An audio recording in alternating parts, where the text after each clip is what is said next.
Sabi nila, kapag pagod daw, kumain daw ng saging. Ito, pangalawa ko nang kain to ng saging, guys. Kasi ang daming stock ni Cordapio kahapon, namili siya. So, pangalawa ko na tong kain, pero gutom, pa rin ako pagod. Kasi, iba po ang Muslim, guys. Dati kayang-kaya ko naman, guys, magtrabaho. Basta, kumakain tayo. Kaso pag fasting ka tapos yung trabaho mo 16 hours 16 hours a day. Hindi uubra ang saging, guys. Kahit ubusin mo yung isang piling na saging, guys, hindi uubra sa pagod mo. So mahirap po mag-convert, guys.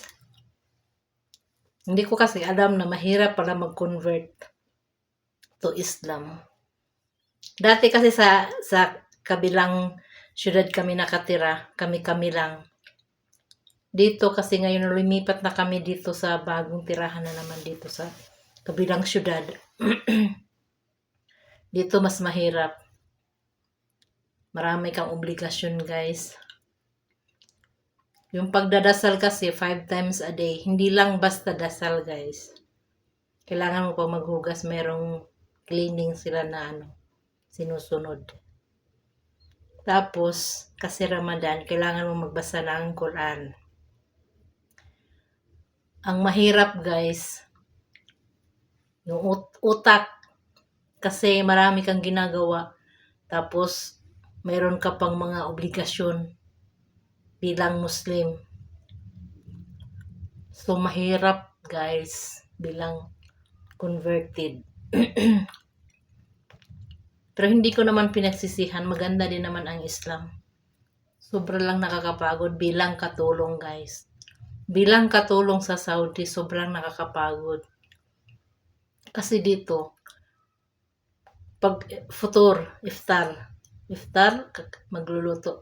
Maya-maya kain. Pagdating ng hating gabi, magluluto na naman ako. Pakakainin ko naman ng alas 2 to 3. 2 to 3 a.m. Pakakainin ko na naman sila. So, pagod ka. Tapos, hindi ka pa basta-basta makakain. Kasi ang dami mong ginagawa sa gabi. Ay sa araw, bawal na kumain kahit uminom ng tubig. Lahat bawal. Wala ka talagang kakakainin sa buong maghapon hanggang 6 p.m. Mula 5:30 a.m. to 6:30 p.m. Saka ka lang dyan makakain, guys. So, sobra pong mahirap. Allahu Akbar.